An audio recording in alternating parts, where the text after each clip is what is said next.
just love the competition of playing football. The individual mental battle of coming up against my right-sided player. I always looked at it like he was trying to cut short my career at Arsenal, so I had to make sure that he didn't.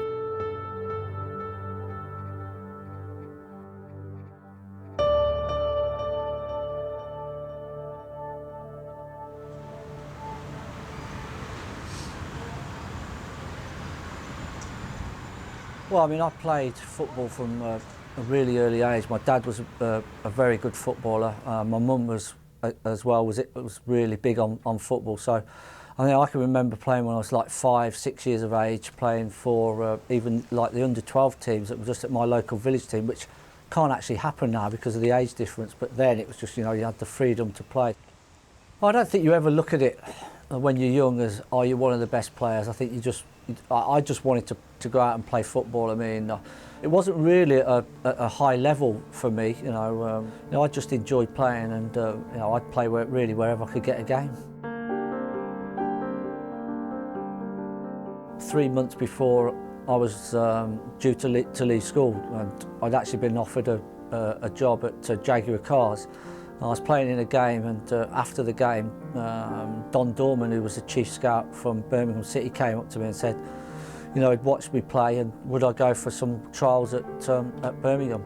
And at that stage, I was playing in midfield. The people in charge at Birmingham were saying, oh, we need someone to play left back, and I just said, well, I'll play there, I'm left-footed. And I played in the first trial game at left back, and then got invited back a few weeks later, and they just said to me, we want you to play at left back again. So really that's how it sort of first evolved, that I started to play in that position on a regular basis. Being a professional footballer, or having the chance, never really, you know, that's what I always wanted to do, but to believe you can actually do that. Obviously then when the chance came along to sign for Birmingham, I just jumped at it. To go out and do something that you've always dreamt about doing was just like a dream for me, really. So obviously that was the first steps for me to try and become a professional footballer. Well, I think initially at Birmingham, I mean, everything was like it was a whirlwind. At the end of the first season, I signed first professional forms from those apprentice forms, which was really unheard of at the time. Jim Smith was the manager at Birmingham. I was getting good reviews, but things were going really well for me. But all of a sudden, Jim Smith lost his job, got the sack. Ron Saunders came in, and within the end of that second season, I'd been told, actually, you're not good enough, so no, we're going to release you at the end of that second year. So that was a shock. And then all of a sudden you start to think, oh, you know, your dream's going to be over. I sort of thought, well, I've got to get off my backside and try and do something. So I called Jim Smith at Oxford and asked if I could just go down and train sort of for the following pre-season, and he just said, yeah, just come along, it's not a problem. Once we're back up and running for pre-season, come down. That's exactly what I did. But I'd only been at sort of Oxford about 3 weeks, and Jim called me in and said, you know, Dave Bassett at Wimbledon needed a left back for pre-season. Was I interested? Well, it doesn't take a genius to work out 2 clubs interested rather than 1. And I went to Wimbledon and spent 4 weeks there and signed on the dotted line straight away because they offered me a contract. So I mean, things changed pretty quickly.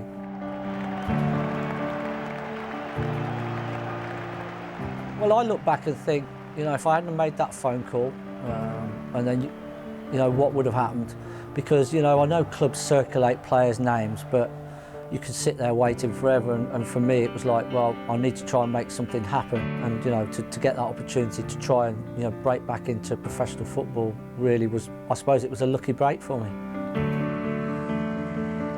It was a bit like being a pub team really, because Wimbledon just got promoted from the 4th into the 3rd division when I joined them, but I mean, you know, we trained at Roehampton, which was Parks pitches.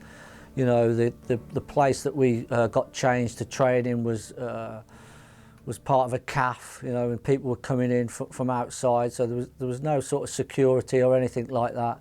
You were given training kit at the start of the season. You had to buy your own boots. You had to take your training kit home to wash. So it was a completely different world to what a lot of people perceive it to be.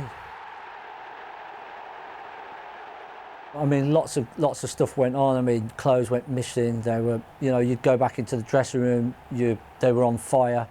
You know, shoes were nailed to the floor. You know, people were tied up around trees. It was a pretty crazy thing to do, but for Wimbledon, it just seemed normal. And they had a lot of big characters at the football club as well. You know, they had Vinnie Jones, Kane, John Fashanu, Dennis Wise was there. You know, they had a lot of big characters. Well, I got a call from Sam Haman, who was the owner of Wimbledon, and I suppose not many people know that a few days before that I'd been to Chelsea for talks. They came in for me, and I went down to see them, and things didn't work out. And then a few days after that, I got a call from Sam again saying, you know, Arsenal want to talk to you, and George Graham's, you know, waiting for you. He's going to call you. You just got to make your way over and give them permission to speak to you. Go over and see them and see what happens, really. So that was really the first signs that I really knew that you know, Arsenal were interested.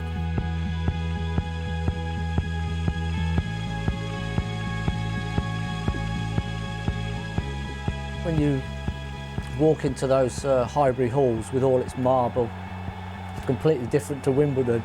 I think really I was quite stunned by the stature and the difference in the football club.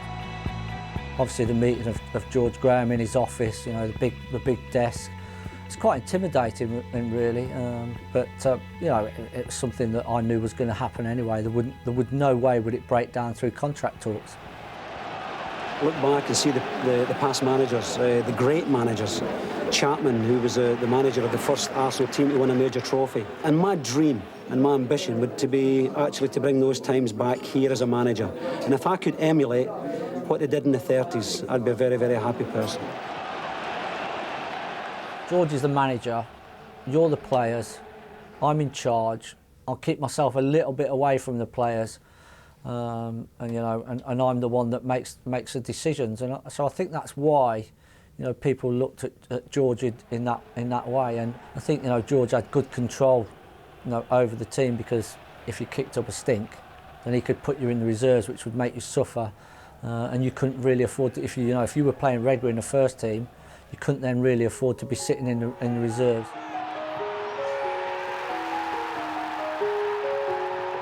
I mean, I knew they had Kenny, but I think when you get a club like Arsenal coming for you, I mean, to me, it was a case of, you could have sent me the contract in the post, I would have signed it. When you look back now, you think, oh, that's some challenge to try and take over from Kenny Sansom, you know, 80-odd caps for England. But I think when you get the offer to sign for a club like Arsenal, to start with, you don't really worry about that or even think about it. I wouldn't think at that stage that Kenny would have seen me as a threat. And I think for me, it was probably a chance of learning from him, watching him play. So it was to start with, it was a great learning curve for me. Well, I didn't play for a long time. I didn't play for 6 months, and that was a lot harder than whatever I thought it would be, because you miss you know, even I said to you, even at Wimbledon, it was 6,000 supporters, but you get that buzz of coming out, you know, in midweek and at the weekend, and you know, that release of energy to play in a game that means something. But for 6 months I spent at Arsenal, you know, I was in the reserves, and I found it very, very difficult. And I've got to say, I probably was nowhere near the form that I was in at Wimbledon. I was really finding it quite difficult to adjust.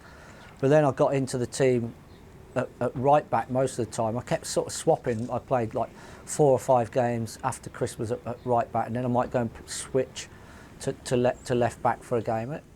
And you know, when I got into the team, I mean, George could have played me anywhere, really. It was just that opportunity to play. But I mean, it was pretty uncomfortable playing when I'm so left-footed, playing at right back. But I just really had to you know, use the style of football that I was used to, which was to give 100%, and hope that, you know, I could work my way through and wait for that opportunity to move into that left-back position.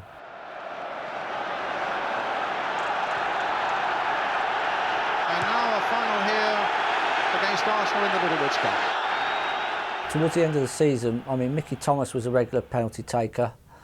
He'd missed a couple of penalties, and I can't remember, I think someone else missed, and then it was just in training, and we just said, you know, who'll take it? I said, well, you know, I'll take the next one. We didn't get one in the league, And then in the cup game, obviously we got the penalty. We're 2-1 up. Well, it was about 17 minutes to go. Not that I remember it too well. And then all of a sudden, you know, the ball's sort of in my hands, and you can now when I look back, you can imagine people saying, "Why is he taking it? Why is Nigel Winterburn taking the penalty with all the attacking players we got on?" But that's just the way that it had been worked out. And you know, I was pretty confident at the time because you think, score here, the game's basically dead. It's over. Winterburn. Saved superbly by Dibble. I hit it as well as I could really, but Andy Dibble, he said, made a decent save. But I think then even when you miss, you're disappointed, but you're thinking, oh, you're still ahead.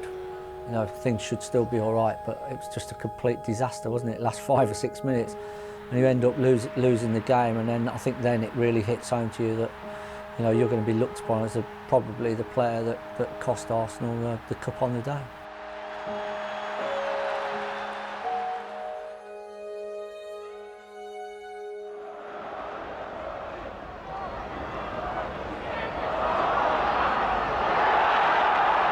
By Winterburn.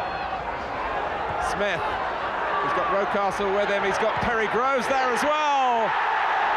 The third goal that surely means 3 points for Arsenal. Hit long by Dixon. And Merson might just have the pace here. Smith's at the near post again. And Wimbledon being pulled apart now. I mean, when I look back at that team, and the players, you know, the whole squad, the one thing I've often said is that I don't think individually, man for man, that we were as good as some of the squads in the league. But what we had was the most desire to win a football game. Walsh stopped firmly by Adams, who sees possibilities here in going forward himself. And so too does Nigel Winterburn. We were well organised. We pressed teams and we did it unbelievably well, and a lot of teams couldn't cope with that. So I don't think unless you win, you go on to win something, you can never be super confident that you're going to win anything. And we almost blew that title in '89 really, because we should have won that 2 or 3 games before the end of the season. We had ample opportunity, and we almost blew it. And then see with Liverpool winning in the week of the final week against West Ham by I think it was about 5 or 6.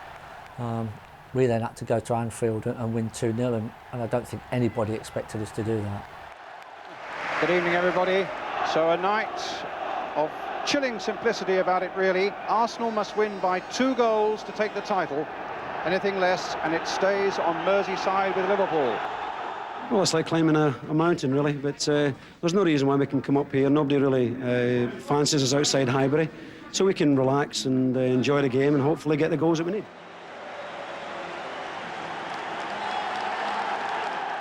The game was just amazing, really. I mean, from going out at the start with the flowers and just giving out the flowers before the game. I mean, the first half was pretty tight. I mean, we played quite well, but it was a tussle. We hadn't conceded.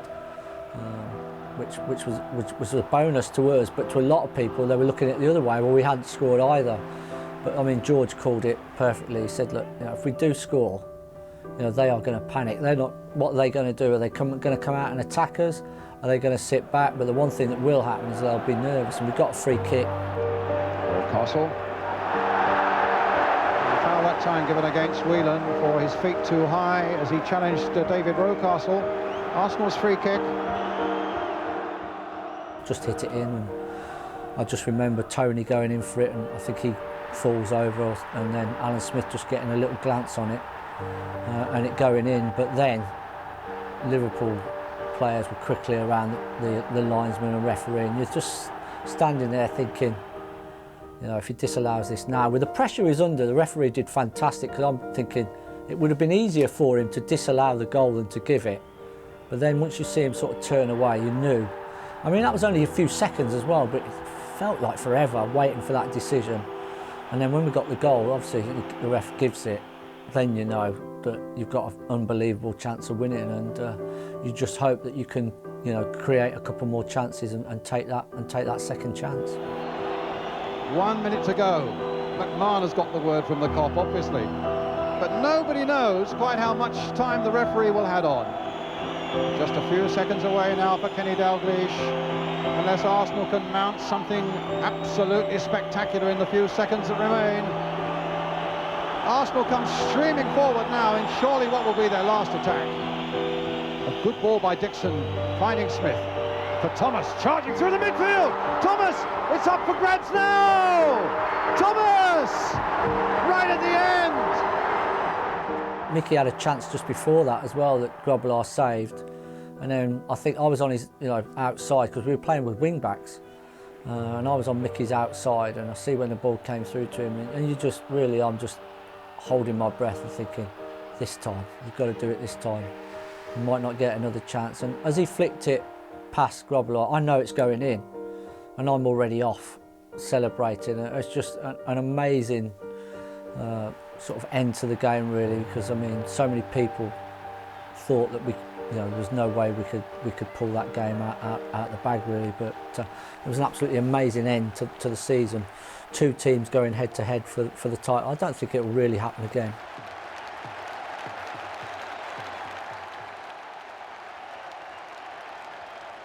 Well, I think when that back four was put together by George, I mean, instantly people will look at you and say the amount of work that we did in training. I mean, George used to take that back four off with John Lukic and Dave Seaman when he came, and we used to spend hours out on that training pitch to start with without any opposition, and then we'd bring opposition in, and that really enabled us to become really the unit that we became. I think people will now look back and say what one fantastic back four it was, but I think when you're playing, you don't realise that. You're just looking to try and achieve something for the football club. Well, I mean, he used to take us out on the pitch, and he used when he talks about tying you up, it's just bits of where you have to say the same distance apart from each other, and he used to use his shoulders and his hands and say my two shoulders are my two centre halves, and my two hands are my fullbacks. And he used to just do it like, he put his hands up like this, and so obviously when one hand goes one way, the shoulders move and the other hand comes. So that's how basically the back four worked. It all moved together, it all kept that same distance, and that's what he talked about. And a lot of time, George would have the ball in his hand, and he would move around the pitch where we were defending, defending our goal, then moving out, and we all had to be in certain positions, working together, covering round from one another, and then we built from that where he'd start to bring the ball into play and then bring the opposition into play. We spent hours and hours doing that, and when you look back you think, God, that was boring, but it made us into individually the players that we were, but collectively as that unit as well. Adams looked for Hayes in space, but Joseph was the player who filled that space, and then it's given away. A great effort from Winterburn. What a goal! Oh, what a goal! One of the goals of the season. Nigel Winterburn against his former team. What George installed to us was that, even if you're winning by 2 or 3 goals, then, have that pride that you're not going to, and desire to not let a goal in. But I think also in tight games, that's when it became really, really important, because I think when you get on a little run where you don't concede any goals, you know that if you give the forwards, for your team, the chance to score, if they take that one chance, obviously where the 1-0 Arsenal come to, we knew then that we had a good chance of holding on for a victory. So it becomes very, very important.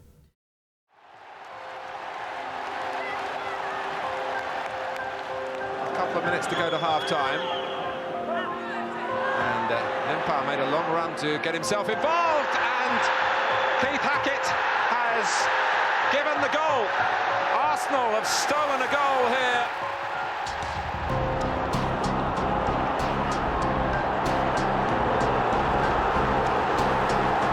Look at this.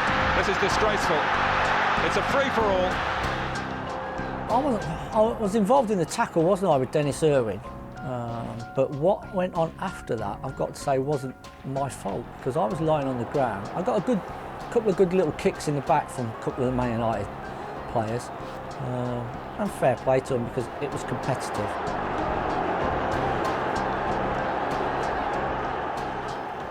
But it was just like, well, it's happened, just get on with it. And also I think you think then when you get deducted points, George sort of said to us, you know, we've got to use this in our favour. You know, it's almost as if everybody hates us, but can we still show them? And yeah, we did show them. So in the end, it didn't really make any difference. 91 was special because only 18 goals against. I think we lost to Chelsea, didn't we, away from home. Good quick throw there. Dixon. It's in by Alan Smith. Ferguson's after him. He might find it hard to get rid of Campbell. It's Smith. It's another one for Alan Smith. Alan Smith on a hat-trick on this night of celebration for Arsenal. A hat-trick for Alan Smith. 3-0 for Arsenal. And Arsenal celebrate that championship with a 3-1 victory over Manchester United. At that time, when we were playing, you know, in that era, I thought it was almost impossible to go through a season unbeaten. But we give it a good shot. But I just suppose we were under George. We were just a clinical team that, you know, had the right formation to win.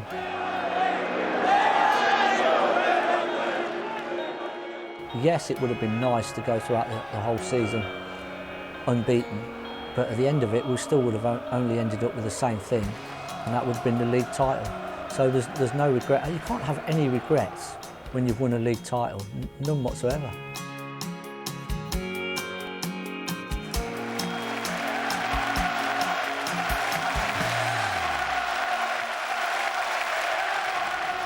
Davis, recognising the need to spread it a little bit, right slipping, but shooting and scoring!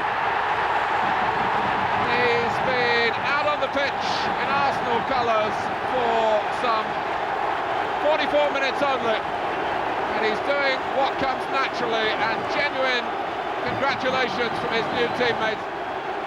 I think when you first come, the one thing that everyone knew about Wright is that he could score goals, but I think his personality came through pretty quickly as well. He was a very, very bubbly character.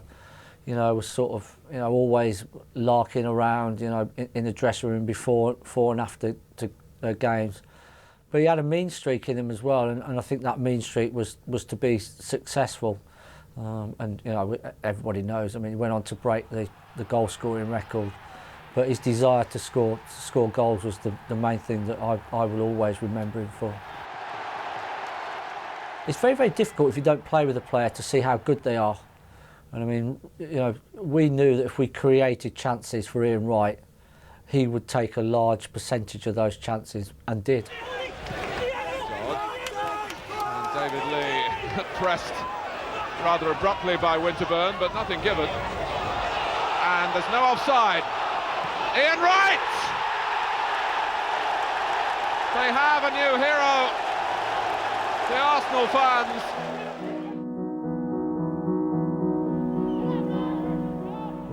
Over Maddox, that's Bailey! Oh, what a start from Dennis Bailey! Kerry Dixon, Graham Nassau, a goal for Chelsea!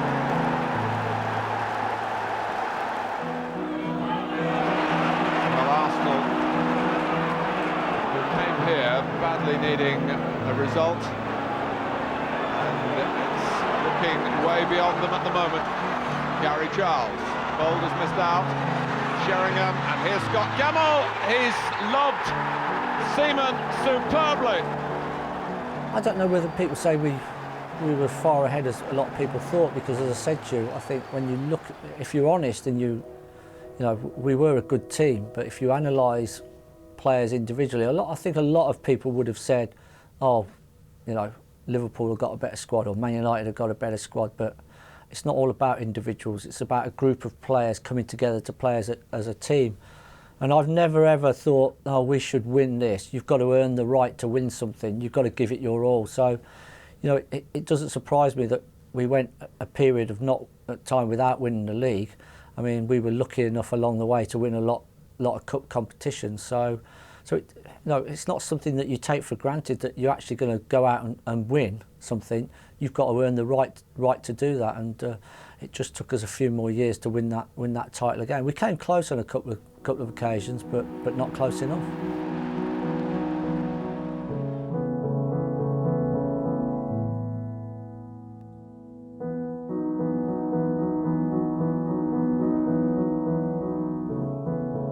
Well, I think when you've spent, I don't know, 3 or 4 years at Arsenal, you're getting good reviews, from the papers.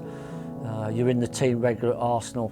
If you're not getting into the England squad after that period of time, I think I mean, I spent I don't know how much time waiting for those squads to be announced when I first moved to Arsenal. Really, then first got into the team. So, from that '89 team onwards.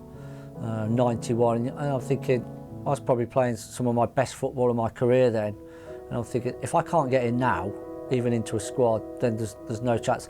And I'd listen to the squad, put it on teletext, and you're not in there. And in the end, I've got to say that I didn't even bother turning on the radio or listening for the squad because I knew I wasn't going to be in it. And I suppose that's a sad thing to say, but I think that's just something that happens. I'd love to have been able to got into the England squad. And play and start a game. That's my one regret, just to show what I could have done or couldn't have done. But listen, would I change it for anything for the career I had at Arsenal? Not really, no.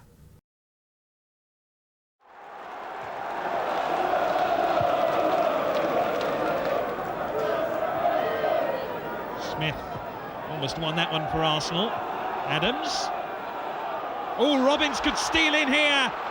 And steals a 4th goal! A quite extraordinary goals. 2 for Robbins now. Really has been an incident-filled game. Here's Fashanu. Earl!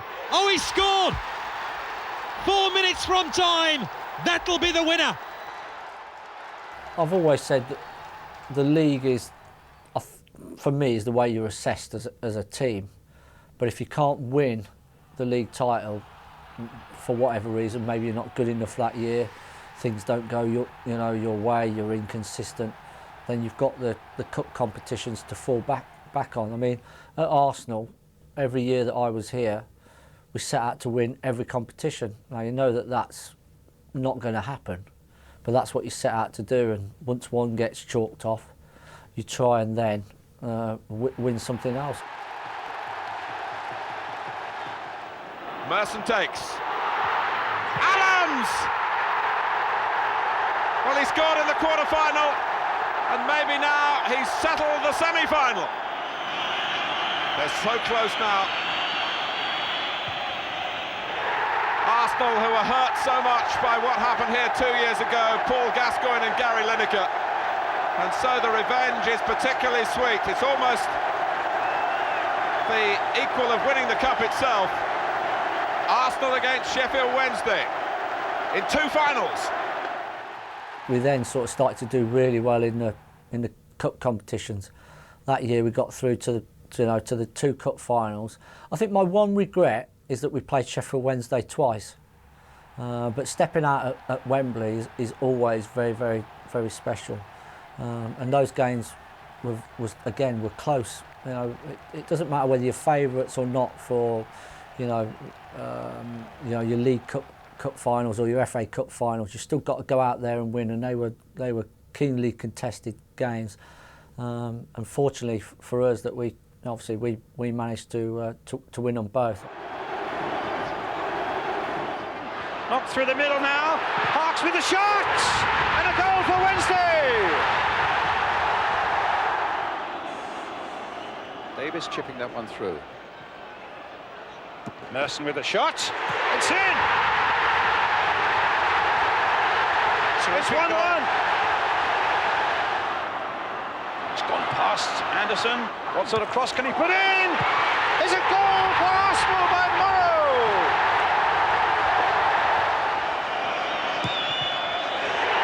The final whistle.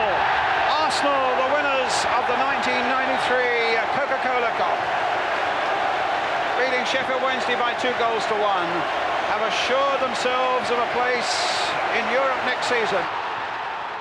Listen, I can possibly understand the League Cup not having so much significance, but the FA Cup is just so special. I mean, everybody talks about the FA Cup in England and what a magical day it is, but even in the League Cup, walking out at Wembley and to the old Wembley then, from behind that goal, I mean, you do really have to take a sharp intake of breath, because that, you know, that when that noise hits you, it's absolutely amazing. The pitch is lush, you know, and you go and warm up on that pitch before the game as well.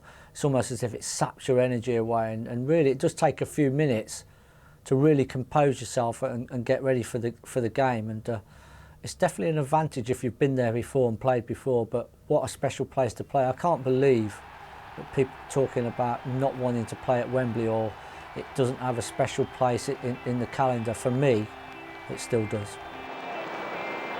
Linegan's gone up. Davis takes. Linegan's header. And Wright's header!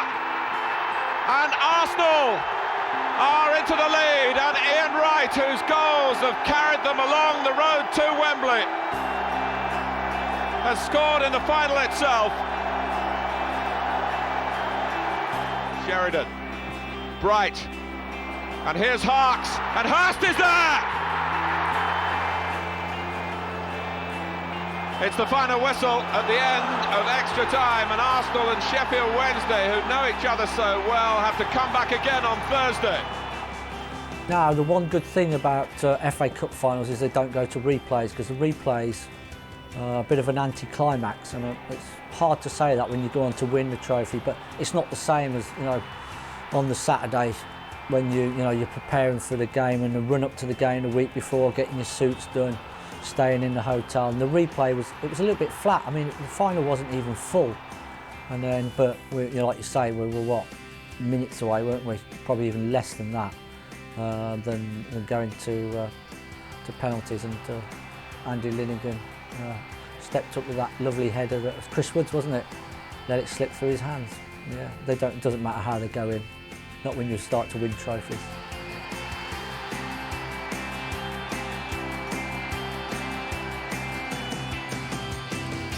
Here's McGoldrick. Graham Hyde can't get it away. Campbell right in the middle. Oh, great play by Campbell. A formality for Wright. Arsenal lead. Ball gets to it, and Ian Wright. And Campbell is away here. There's no flag. And he's made no mistake. Kelly was exposed, and Campbell cashed in for Arsenal. We used to play a certain way in England. Certain teams, a lot of people talk anymore about the passing game and all this, you know. Yeah, you can pass and pass and pass and not go anywhere. There's got to be an end product to all the passing, and that means efforts and goal and crosses. It means activity in the box, because you can pass the ball all day long, but unless you get the ball in the box, you won't score. Yeah, I think everyone talks about boring Arsenal 1-0, but when you're playing in a system, you get wrapped up in it, and if you're successful at the time, you don't really worry about that. And when people start talking about it and saying, "Oh, it's boring," then you know that you're doing something right, else people wouldn't be talking about you anyway. So 1-0 to the Arsenal never ever worried me, because it meant we were keeping clean sheets, but we were also winning a lot of games as well. So there are a number of options here, and it's going to be Rule. It will be Winterburn's shot, and Hurd couldn't hold it. Ian Wright equalises. Arsenal level, and it all came right. Person taking that ball from Selly. Smith on the far side, and exactly what Arsenal required. That opening goal with a little more than 2 minutes gone. Davis floating it in, Wright with a header, and Arsenal have scored. I mean, it was a terrific run. I mean, the main thing obviously is the final against Parma.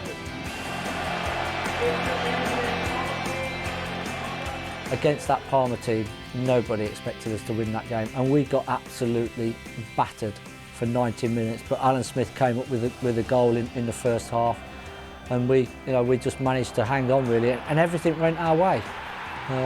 But it was some achievement, because As I said to you, nobody expected us to win that competition, and you know, I mean, it was just a great atmosphere after the game. Arsenal have won it! A tactical triumph here for George Graham.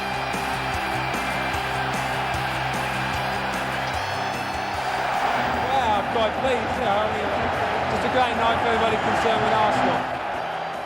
I just think on that evening, everything fell into place for us, and maybe we were destined to win that trophy because, as I say to you, on paper, there was no way we were going to win it, and even people were talking about we had no chance. But you know, to pull that off, I suppose, was one of the big shocks, you know, of that era. You know, in you know, sort of cup competitions.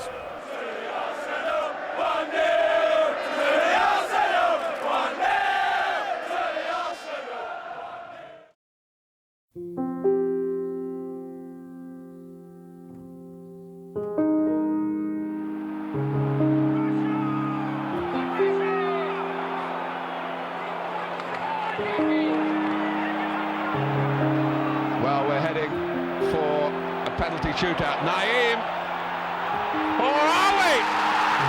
Can you believe what you've seen? I've seen that goal before. Was it meant? You know, you could debate it. It doesn't matter. I mean, for me, it was so disappointing to come off. I mean, I'd injured my back in a warm-up. I'd had an injection before the game, and it was okay. But at half-time, we decided to inject it again, and it's probably the worst decision I'd made, because the injection must have just gone into the wrong part at half-time. As soon as I had that injection, I knew I wasn't going to be able to carry on. But I gave it a go just after half-time, and I could hardly walk properly, and I knew I had to come off. And I think it's so disappointing, you know, individually, for that to happen in such a big game. Listen, whenever you lose a final or you come up short in the league after being so close to winning things, it still hurts, because all the players will tell you, particularly the players that played at the top teams for a long time, is they never look back at what they've won. They always look to the next thing. So it's always very disappointing, particularly when you lose in the final of a competition.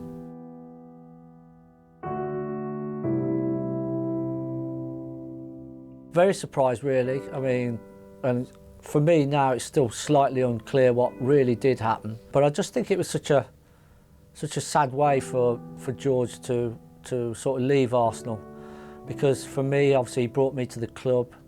And when I talk about the sort of modern day football, the modern era, and I talk about Arsenal, it's from when we started to win things from just before I arrived, and then all through my career. So you know, I'm quite sad that he left in that way.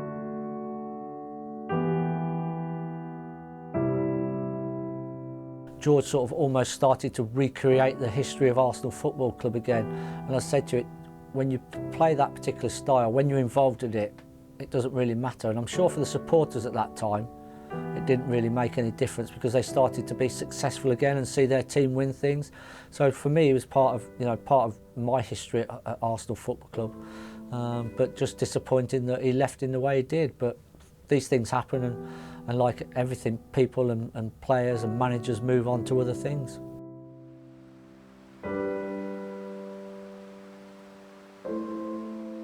Although I played a lot of games under Bruce Rioch, there was a lot of rumours around that he was looking to replace me. And I think there's not a lot you can do. Listen, you can give 100%, and that's all you can do. And if a manager doesn't quite fancy you, thinks you've maybe gone past your best for whatever reason, you know, you just got to, as much as it hurts, you just got to hope that those rumours are not true, and you can prove him wrong. But I'm pretty confident that if Bruce Rioch would have stayed 2 or 3 seasons, then I probably wouldn't have been at the football club. Luckily for me, if I'm honest, then Bruce Rioch only lasted a season, and I got the chance to work with Arsene Wenger. But I mean, those were only rumours, you know, that Bruce Rioch was looking for another left back. Whether they were true or not, I don't really know, but I had the feeling that they were true, and you know, I was fighting for my career at Highbury, really.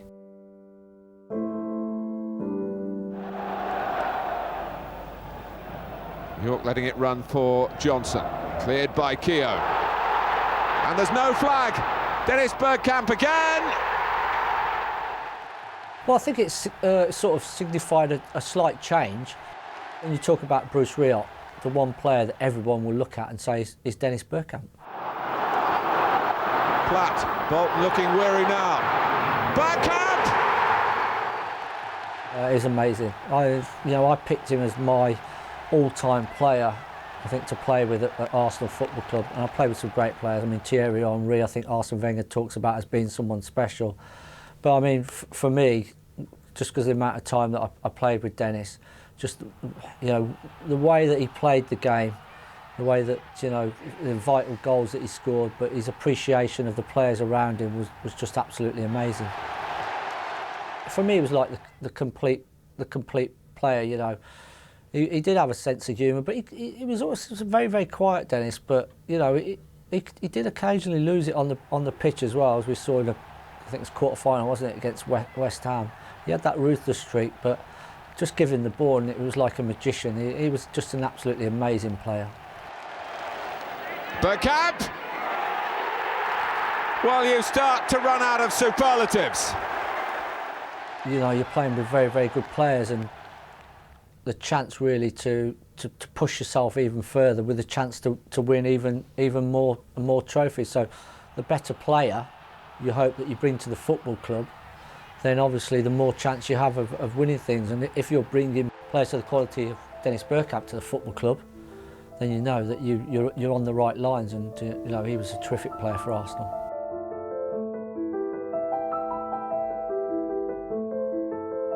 Nobody knew anything about Arsene Wenger really, but I mean, I know when he came and addressed the players, and he just really, it was just a case of, you know, you've got to try and just adjust and buy into, you know, what I'm trying to achieve. It was a complete difference in the training, sort of the way we lived, what we ate. Very, very scientific. You know, even, you know, training on, you know, with the ball. It was all down to time things, and I think the older players in particular appreciated what he did and what he was trying to achieve. I mean, you have to take it on board and go with it, or else, you know, you're going to be out the football club anyway. So I think for the older players, it was you just go with it and see what happens, and when you're successful anyway, you buy into it as well. Forward by Winterburn. Williamson, pressed by Vieira, who gets away with the ball. Merson. And Ray Parlour. I think the one thing I can remember about what Arsene Wenger said was that don't be you know, scared to fail. Go out and express yourself. And obviously, if you're doing lots more training with the ball, you become more comfortable with the ball, and then you start to express yourselves.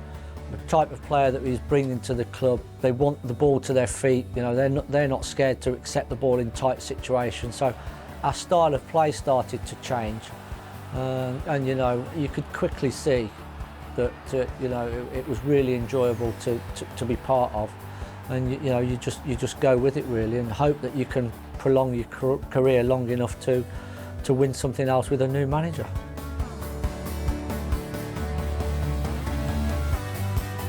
Well, I think football was starting to change, you know, and it was still a strong core of English players, but then we started to see, you know, the foreign players coming into the game. But listen, when you're bringing in Bergkamp, and then you look back at Vieira, Petit, Overmars, I mean, you know, you can't be disappointed that you're playing with those players. They're such great players for this football club, that really, you know, it was a pleasure to play with them.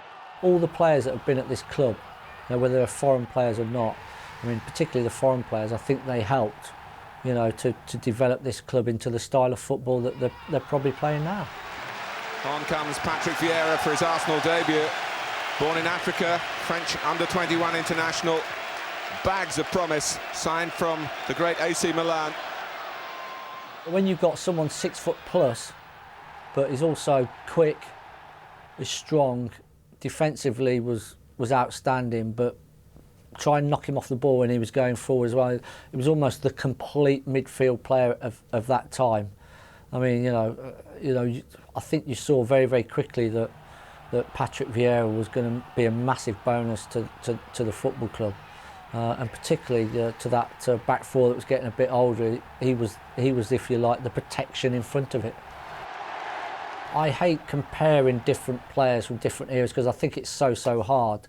And if you haven't played with any of those players, when you only, it's so much more difficult to make an assessment of each one. All I'll say about Patrick Vieira when he was here was, again, he was one of an amazing amount of players that I played with, but he was so strong and powerful that you would back him to win any midfield battle. Adams trying to get free at the near post. Berg got ahead to it. Vieira. Oh! It flew in!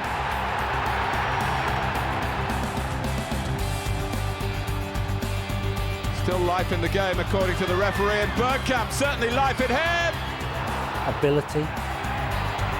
Oh, what a goal! Pace, power. This is Grimaldi. Oh, what a goal! It's his first in English football! Almost the complete team. Organisation defensively with a strong midfield. Very, very creative as well in midfield. Gave the protection as well to the back four, but when we moved forward attacking wise from midfield to front play, we were so quick and incisive. That was probably, as in terms of style, the best team that I played with at Arsenal, because it absolutely had everything. It could play football, but it could mix it with the roughest teams in the league as well if it wanted to. It's the game they're calling the crunch over brunch, the collision of the Premier League's top two, Manchester United and Arsenal, kicking off at 11:15 on a Saturday morning here at Old Trafford, where the atmosphere, as you can imagine, is simply fabulous. And Arsenal have the chance here to seriously reopen a championship race, which until recently looked a formality for Manchester United. Arsenal haven't lost a league game since mid-December when they lost at home to Blackburn Rovers, 10 unbeaten, and Manchester United uncharacteristically have lost 4 times in their last 10 league matches. You've got Manchester United, who are the dominant team, and then you've got Arsenal sort of trying to challenge them. But I think all throughout my career at Arsenal, I'd always look at Man United and think, if you finish ahead of Man United, you're probably going to win the league. You've got top players in a lot of head-to-head battles, and no one's going to pull out. So they're always going to be fiery. You're always going to get an incident in one of those games, and you need big characters to cope with those games. We had them in abundance, but so did Manchester United. That's why, at the time we were both top teams. Keown long this time. And El Caron. Over Mars, maybe this time, yes! Arsenal with a crucial goal, with 11 minutes remaining. There it is now though, what a win for Arsenal. Their first here since the year of 1990-91, when they went on to become the champions. Is that an omen? Well, Arsenal and their fans will believe that maybe it is. Each time you win something, with the team you win something with, there are special moments, and 89 was my first one. I'll never forget that. 91 we only let in 18 goals, but 98, that team and the way that we played the game, for me was special. But I still, as for playing football, in terms of, for me, 98 was the best, but I've never swapped that for 89. no way, because that, you know, that was the start of, if you like, my Arsenal career. But they all mean something. They all mean something special. But in terms of quality, I think, and the way that we played the game, '98 was just unbelievable. The championship crown goes to Arsenal. When we looked at the table, 13 points behind Man United, I think we had to do something, you know, unbelievable. And as you say, 10 straight wins is, you know, is a good start. And obviously the 10th one's won us the title.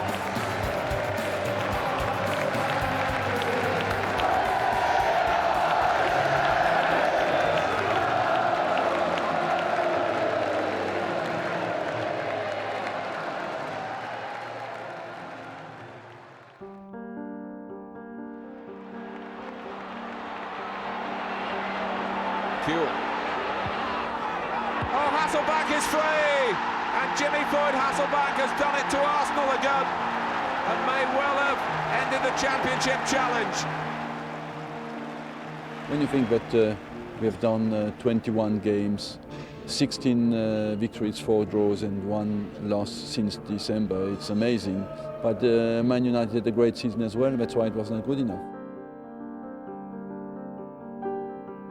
I think as a player, what you want to do, you want to be in a position to win things. And one thing you know is that if you put yourself in that position enough, eventually you get over the finishing line. But somewhere along the line, you're going to have to take those knocks. You are going to lose. And you know, fortunately for the team that I played with a lot, we didn't lose too many big games, but we lost some. But I think you just have to accept it, and you just move on from it very, very quickly. I think it's the supporters that find it harder to deal with. But I think as a player, once you've lost, you know, you put it to the back of your mind very, very quickly and move on.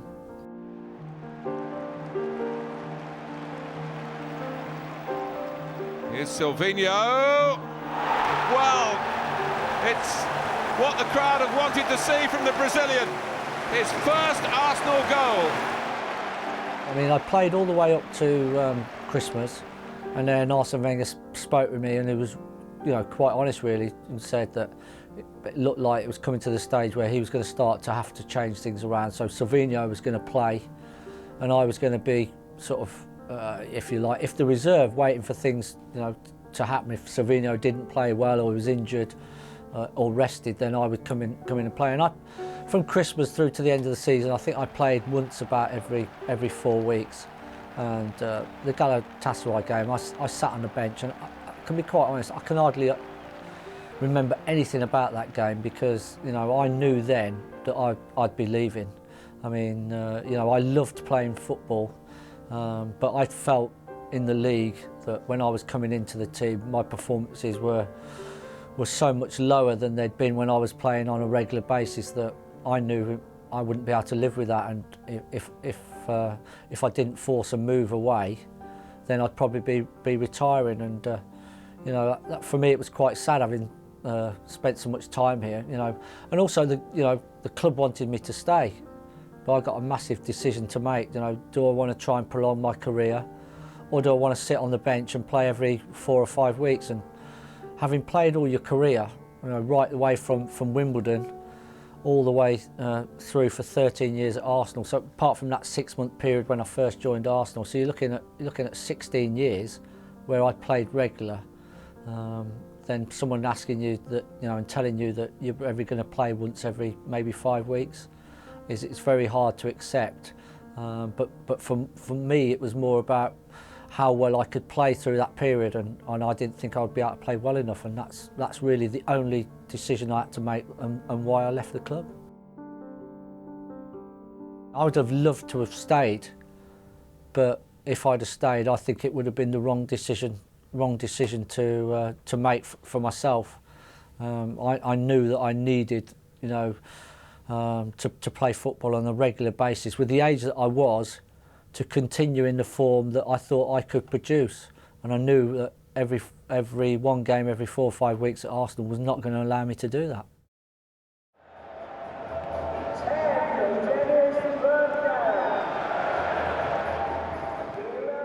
Well, I think the first time when I came back, you're always a little bit wary of the reception you're going to get, but fortunately for myself, I mean, I got a fantastic reception.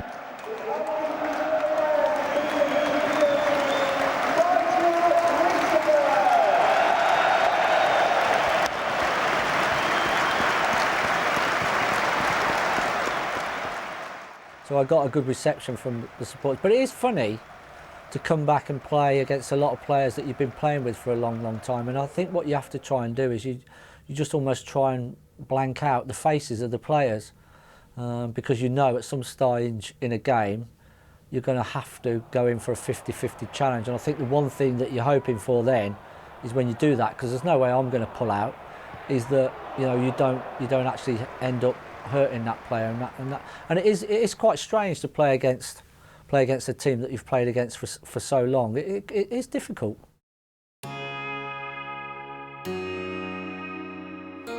I've always said you play in the era that you're in, you accept what you earn.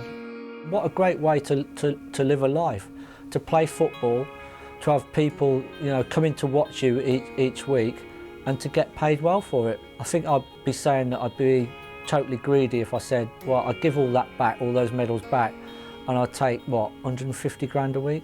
It's tempting, but not tempting enough. For me, it was an honour to be part of, a successful football club at that time. People talk about now you're retired, about the back four, far more than they ever did when you played. Well, that's the way it appears to me. And I was lucky enough to play in several different teams throughout the 13 years that I was here that was successful, and particularly in the team of 98, where I thought in terms of power and strength and ability, that's the best team that I've played with. But each period was special because I think we managed to produce the maximum amount from each squad that we could. So I haven't really got any regrets. I'm just proud to have been a small part of Arsenal's history. There's one thing I remember when I left the football club, what sort of makes you sort of proud, was that Arsene Wenger said he'd never played or worked with a player that has as much desire to win. So I don't know. I've always said that I've found it an honour and a privilege to play football, particularly here at Arsenal. And the one thing I've always just set out to do was give 100%, no more, no less. Whether I played well or I played poorly, and I think or hope that's what people will remember me for. And I was lucky enough to be part of several teams that won trophies along the way. So I suppose that helps as well.